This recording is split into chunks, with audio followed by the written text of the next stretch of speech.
बहुत पुरानी बात है। एक बहुत सुंदर नगरी के सामने दो भिक्षु अपने गुरुजी के साथ भिक्षा मांगते हुए गुजर रहे थे। तभी गुरुजी की नजर उस सुंदर नगरी पर पड़ी।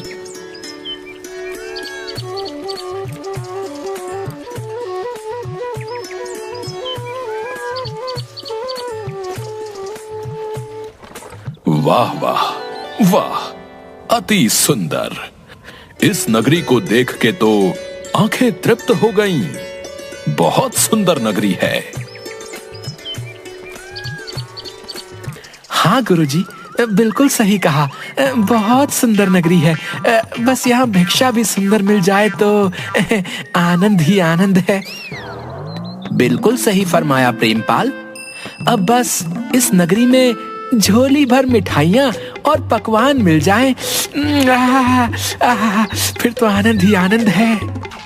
अच्छा अच्छा, ठीक है। चलो अब ध्यान से सुनो। कुछ भिक्षा में मिले तो भगवान को भोग लगे।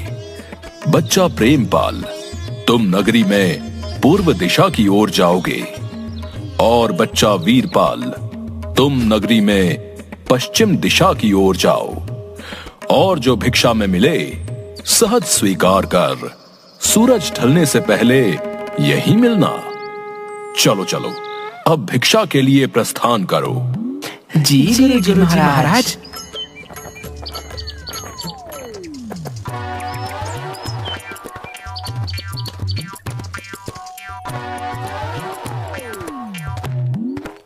अरे वाह, चलो कोई तो दिखा। ऐसा करता हूँ, एक बार राशन का दाम पूछता हूँ। अगर सस्ता हुआ तो थोड़ा ले चलूंगा अपने साथ। गुरुजी महाराज बड़े प्रसन्न होंगे। क्यों बनिए, आटे का क्या भाव है? अरे अरे बाबा जी, प्रणाम बाबा जी। टके सेर बाबा जी। और चावल? वो भी टके सेर। और चीनी क्या भाव दी? टके सेर। सब टके सेर? ये सब सच है क्या? एक बार दूसरी दुकान में पूछ कर देखता हूँ, उधर का क्या हाल है।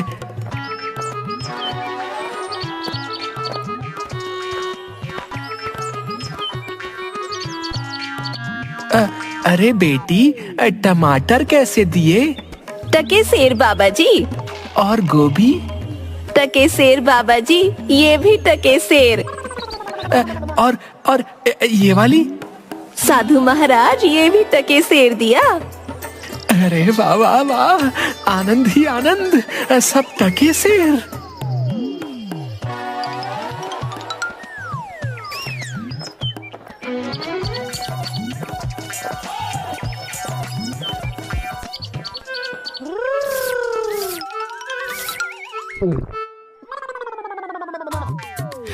ओ भाई हलवाई, मिठाई किस भाव देते हो? कौन हो? किस देश से आए हो? टके शहर की नगरी में क्या सोच के आए हो? कविता, तो हम कहाँ कम हैं, ये लीजिए।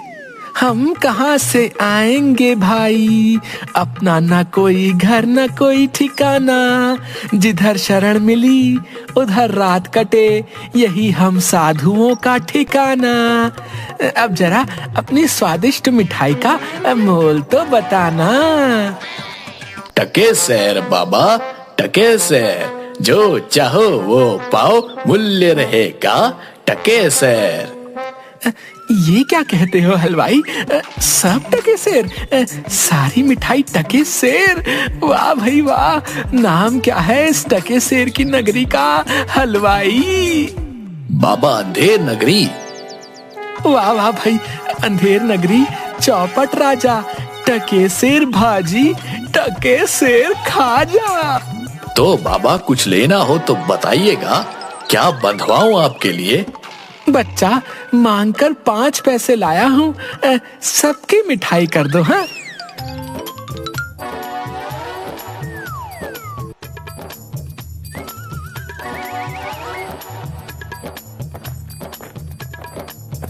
वाह वाह वाह वाह, क्या किस्मत पाई है। आज तो भिक्षा में प्रभु ने प्रसन्न कर दिया। जय हो प्रभु, जय हो।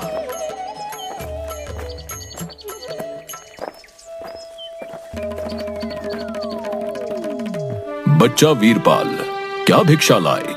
गठरी तो बहुत भारी मालूम होती है। गुरुजी महाराज, 5 पैसे भिक्षा में मिले थे, उसी से गठरी भर मिठाई लाया हूँ। अरे बच्चा, 5 पैसे में गठरी भर मिठाई? ये कौन सी नगरी है? अंधेर नगरी, चौपट राजा, टके शेर भाजी, टके शेर खाजा। अरे राम राम राम राम, राम बचाए लाखों पाए।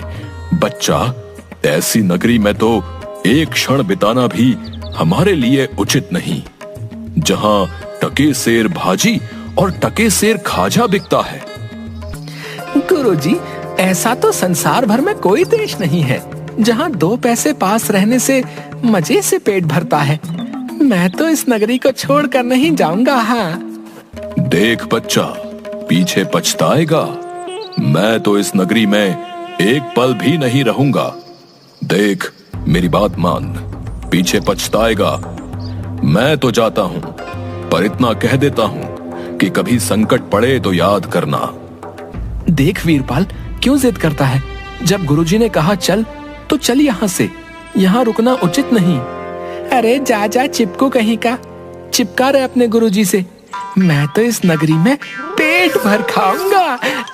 तू भूखा भिक्षा मांग, मैं नहीं जाने वाला।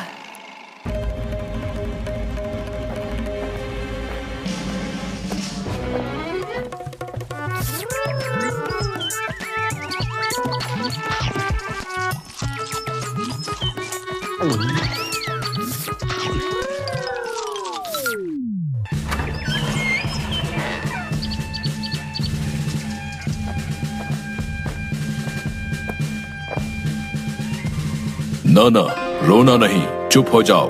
बताओ बताओ, क्यों रो रहे हो?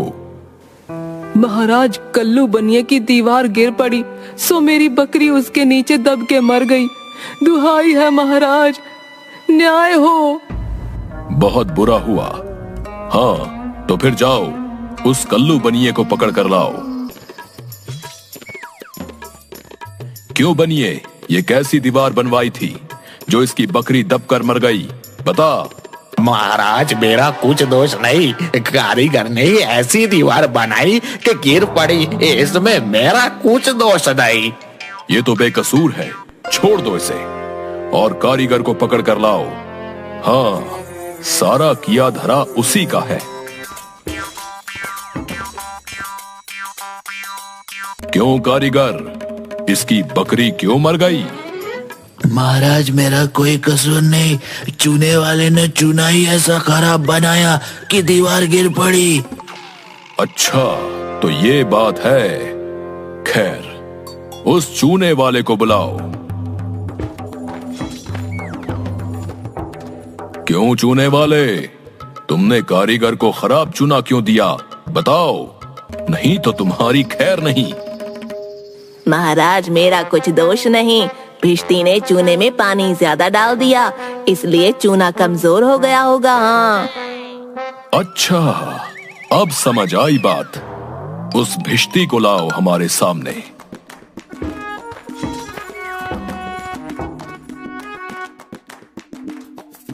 क्यों भिश्ती, इतना पानी क्यों मिलाया तुमने कि इसकी दीवार गिर पड़ी और बकरी दबकर मर गई?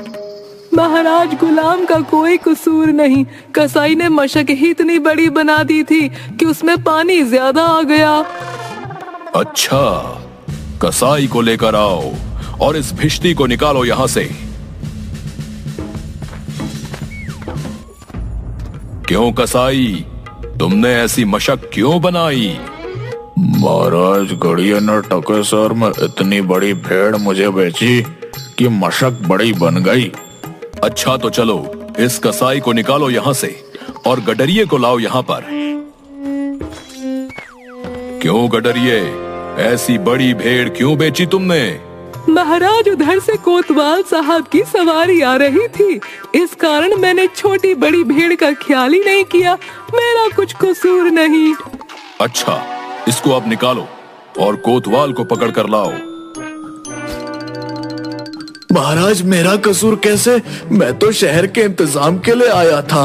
भला अगर अपना काम नहीं करूंगा तो अपना फर्ज कैसे निभाऊंगा? ये तो बड़ा गजब हुआ। कहीं ऐसा ना हो कि ये बेवकूफ अपने चक्कर में पूरे नगर को फूंक दे। नहीं नहीं, तुमने इतनी धूम से सवारी क्यों निकाली? हाँ हाँ मंत्री जी, सही कह रहे हैं। तुमने इतनी धूम से सवारी क्यों निकाली, जिसका परिणाम ये हुआ कि बकरी मर गई। लेकिन महाराज हम अब कुछ नहीं सुनना चाहते। ले जाओ इसे और फांसी पर चढ़ा दो।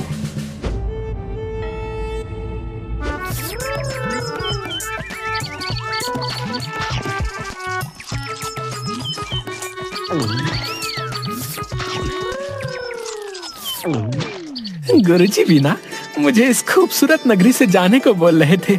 मानता हूँ कि नगरी कुछ कारणों के लिए अच्छी नहीं, लेकिन मुझ साधु का क्या? मुझे तो खाने को चाहिए और आराम करने को। वाह वाह वाह, लड्डू तो बहुत ही स्वादिष्ट है।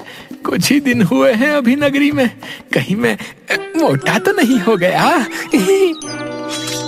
तभी राजा के कुछ सिपाही वीरपाल को घेर लेते हैं। यही मोटा सही है। चल जरा चल, मिठाई खाकर खूब मोटा हो रहा है। आज मजा मिलेगा तुझे। अरे ये आफत कहाँ से आई? अरे भाई, मैंने तुम्हारा क्या बिगाड़ा है जो मुझे पकड़ते हो? आप तो बड़े मोटे हैं, इसलिए फांसी लगेगी आपको। हाँ, मोटा होने से फांसी? अरे अरे, ये कहाँ का न्याय है? अरे साधुओं से हंसी नहीं की जाती। बच्चा जाओ जाओ यहाँ से, मैंने भोजन कर लिया है, अब साधना का वक्त है, जाओ।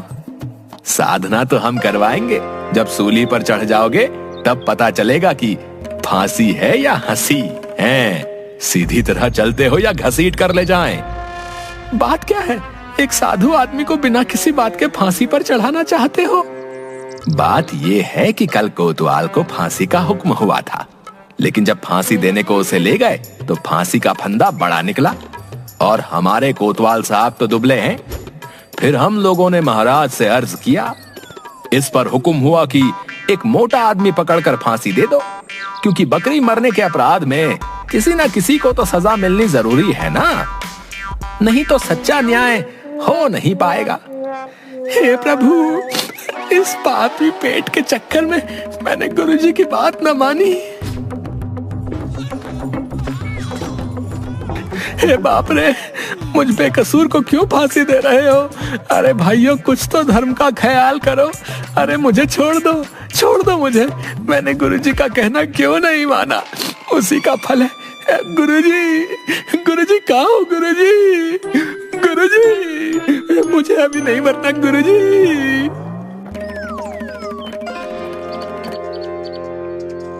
अरे बच्चा वीरपाल, तेरी ये क्या दशा है? गुरुजी, दीवार के नीचे बकरी दब गई, जिसके लिए मुझे फांसी दी जा रही है। गुरुजी, बचाइए मुझे गुरुजी। अरे बच्चा, अरे मैंने तो तुझसे पहले ही कहा था, ऐसे नगर में रहना ठीक नहीं, लेकिन तूने मेरी बात नहीं मानी। मैंने आपका कहा नहीं माना, उसी का फल मिल रहा है मुझे। बचाइए गुरुजी, बचाइए। देख बच्चा, डर मत। सुनो सब, मुझे अपने शिष्य को अंतिम उपदेश देना है। तुम लोग जरा किनारे हो जाओ। इसके बाद तुम जो कर रहे थे वो कर लेना। अब हटो पीछे। महाराज, हम पीछे हट जाते हैं। आप बेशक उपदेश दे सकते हैं।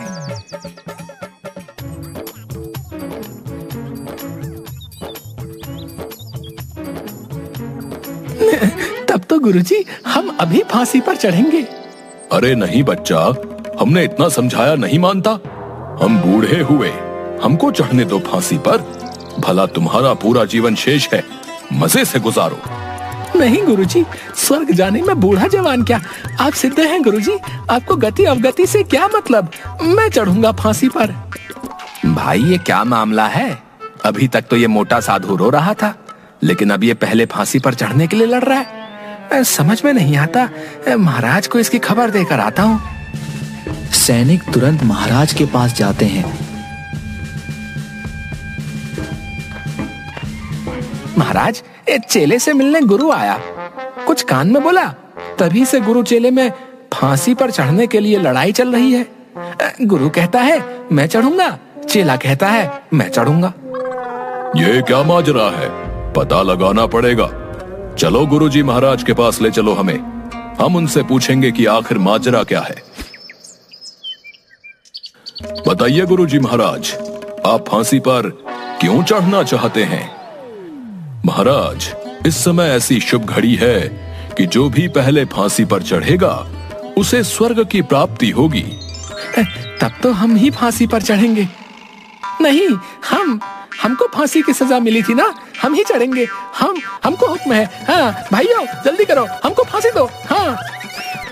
नहीं, हम लटकेंगे, हमारे कारण ही तो दीवार गिरी थी ना। चुप रहो सब लोग, महाराज के होते हुए कौन स्वर्ग जा सकता है? हमको फांसी पर चढ़ाओ, जल्दी जल्दी करो।